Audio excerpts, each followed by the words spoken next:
Hey guys, it's Dr. Melissa here at the Pilates PT. I am a orthopedic and pelvic health physical therapist, and I am here continuing with my bladder health series.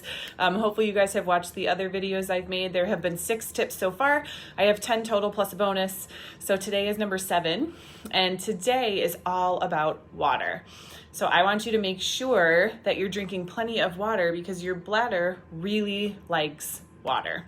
Okay, so I want you to first make sure that it's mostly flat water. Often, or sometimes, not often, but sometimes carbonation can be a bladder irritant for some people. A little preview, some bladder irritants are coming up in my next tip in a couple weeks, but carbonation can be one of them sometimes for some people. I know for me it can be an irritant, so oftentimes drinking flat water is better than drinking carbonated water, at least more flat water than carbonated water. And a lot of people ask me, how much water should I drink?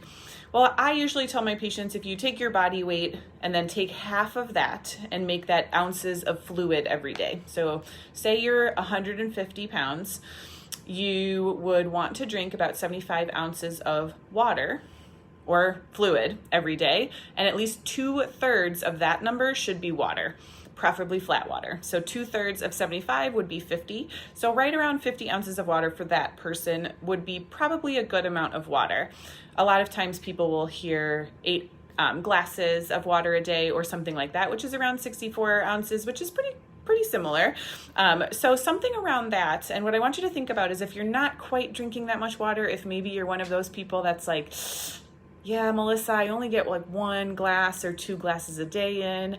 I don't want you to jump right up to 50 to 60 ounces of water every day. I want you to slowly build your way up. So maybe this week you focus on drinking 3 glasses of water instead of 2, and then you let your bladder get used to that new amount of water each week adding just 1 glass at a time, nice and slow until your bladder gets used to all of that water. Otherwise, you're going to flood it with all of this change and all this difference, and it's going to be a little hard to jump right up to that amount of water that you should be drinking. A couple things that might impact how much water you need to drink during the day. 1, the amount of activity that you're doing. So if you're a really active person, you might want to make that half of that 2/3 of half of your body weight, maybe a little bit higher. Maybe you drink half of your body weight in ounces of water every day, or depending on how much activity and how intense that activity is, you might want to add a little bit of water to your intake. If you are pregnant or nursing, you're probably going to want to add some water because you're drinking for 2.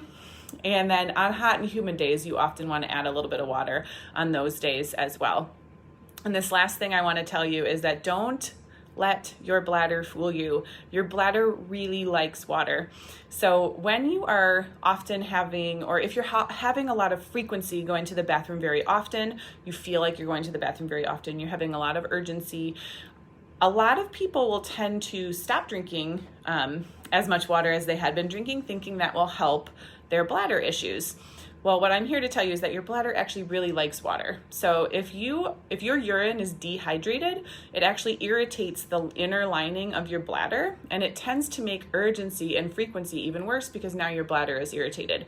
So I want you to try to push that little thought out of your mind to stop drinking water when you're having some bladder issues, and maybe give us a call. So if you want to schedule a virtual discovery session or schedule a PT eval with me or one of the other therapists here, we'd be happy to help you with any bladder issues that you might be having. But don't forget to drink that water today and every day and slowly work your way up. If you're not really a big fan of flat water, maybe add a little bit of maybe citrus juice, lemon, lime, or anything like that to your water. If you want a little extra little oomph to that plain old water, you're more than welcome to do that. But just make sure that sometimes citrus can be one of those bladder irritants too. So don't forget that bladder irritant video is coming up in a couple weeks, so you guys know all those things that might be irritating your bladder. But today, I just want you to focus on drinking that water.